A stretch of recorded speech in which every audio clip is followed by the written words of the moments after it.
Bonjour à tous. Alors pour le cours d'aujourd'hui, nous allons corriger l'exercice 19, page 242 qui était à préparer pour aujourd'hui. Ensuite, nous allons ensemble continuer à travailler sur un exercice, le 22, page 242 ensemble. Et puis, je vais vous donner le travail à faire pour demain. Alors, allons-y. L'exercice 19. Donc, on avait, dans un repère orthonormé, on donne les points R, E, C et T. Vous aviez les coordonnées. Première question, calculer les coordonnées du milieu de RC et celles du milieu de ET. Que peut-on déduire? Et enfin, démontrer que RECT est un rectangle. Donc la première chose à faire que j'ai collée ici en bas, c'était de faire une figure. On voyait bien que sur cette figure, on avait un rectangle. Donc la première question, en fait, c'était de calculer les coordonnées du milieu de RC et du milieu de ET. Donc on va se retrouver ici sur l'axe des ordonnées. L'idée, c'est que les deux points vont être confondus. Donc pour les coordonnées du milieu de RC, donc j'ai fait XR plus XC sur 2, j'ai trouvé moins 1,5.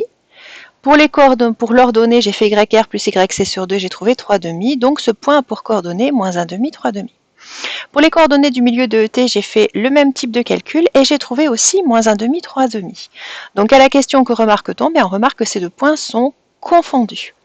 Le quadrilatère RECT, dont les diagonales se coupent en leur milieu, c'est donc un parallélogramme.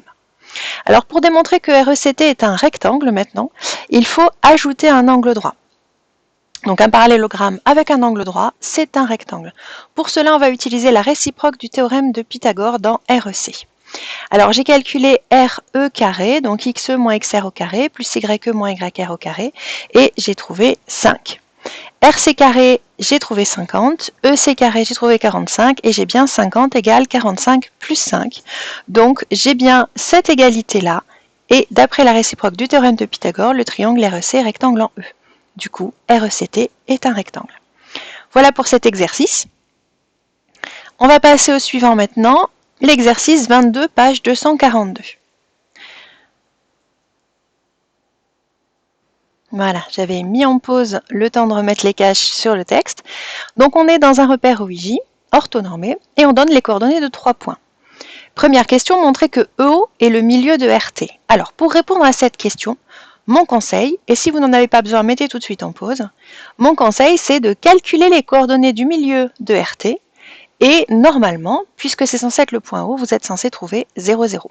Alors, vous mettez en pause, vous cherchez cette question, et ensuite vous remettez en route pour la correction. Alors, on va corriger cette question. Donc, je calcule les coordonnées du milieu de RT. Je fais XR plus XT sur 2, ça fait 0. YR plus YT sur 2, ça fait aussi 0. Donc, le point O, qui a pour coordonnées 0, 0, est bien le milieu de RT. Question 2a, déterminer les coordonnées du point U tel que O soit le milieu de US.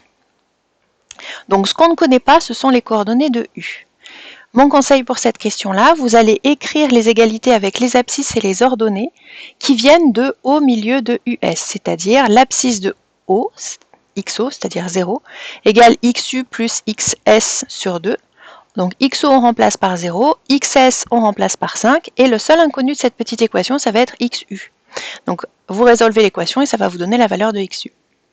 Vous faites la même chose avec les ordonnées et vous pourrez trouver comme ça YU. Je vous laisse mettre la vidéo en pause, le temps de chercher, puis ensuite vous regardez la correction. Alors, ça nous donne. J'ai appelé XU, YU les coordonnées du point U. O est le milieu de US, si et seulement si, et j'ai traduit avec l'abscisse avec l'ordonnée. Ça me donne XO égale XU plus XS sur 2 et YO égale YU plus YS sur 2. Je vais commencer par l'abscisse ici. J'ai remplacé XO par 0, j'ai remplacé XS par 5 et ça me donne 0 égale XU plus 5 sur 2. Je multiplie tout par 2, ça nous donne 0 fois 2, 0 égale XU plus 5 et donc XU égale moins 5.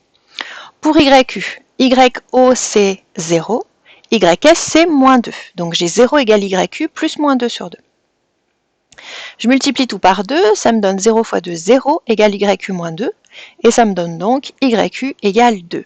Le point U a donc pour coordonnées moins 5, 2. Toujours pareil, j'avais fait un dessin, d'accord? Vous le complétez au fur et à mesure. J'avais bien O, le milieu de RT, et puis j'avais placé le point U de sorte à ce que O soit le milieu de US, et ça correspond, moins 5, 2, c'est bien ce que j'avais trouvé. Je reviens pour la dernière question. Que peut-on dire du quadrilatère RSTU ainsi formé? On le voit bien sur la figure, RSTU c'est un parallélogramme. Alors pourquoi est-ce que ce que j'ai fait avant me permet d'affirmer que c'est un parallélogramme? Je vous laisse y réfléchir, vous mettez en pause et ensuite vous regardez la correction. Alors, ce qu'on a fait avant, c'est qu'on a démontré, je reviens sur l'énoncé, que O est le milieu de US et que O est le milieu de RT. Or, US et RT sont les diagonales du quadrilatère RSTU. Donc, les deux diagonales du quadrilatère RSTU se coupent en leur milieu, et donc RSTU, c'est un parallélogramme. Voilà pour ce dernier exercice pour aujourd'hui.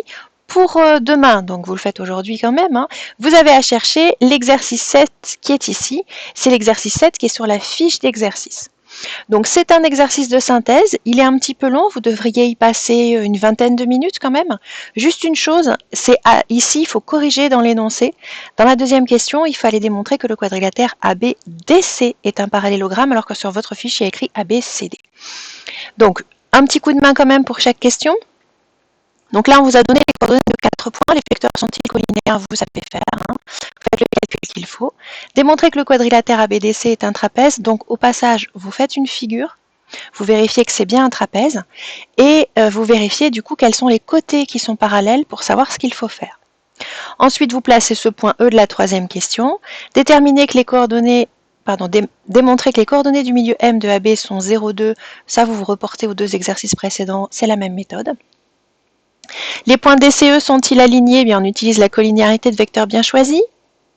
Le point F, vous le placez sur la figure pour calculer ses coordonnées. Vous allez calculer les coordonnées du vecteur AF en fonction des coordonnées de F, les coordonnées du vecteur AC, donc les coordonnées de 1/3 de AC, et ça va vous donner deux équations, une pour l'abscisse de F, une pour l'ordonnée de F que vous allez pouvoir calculer.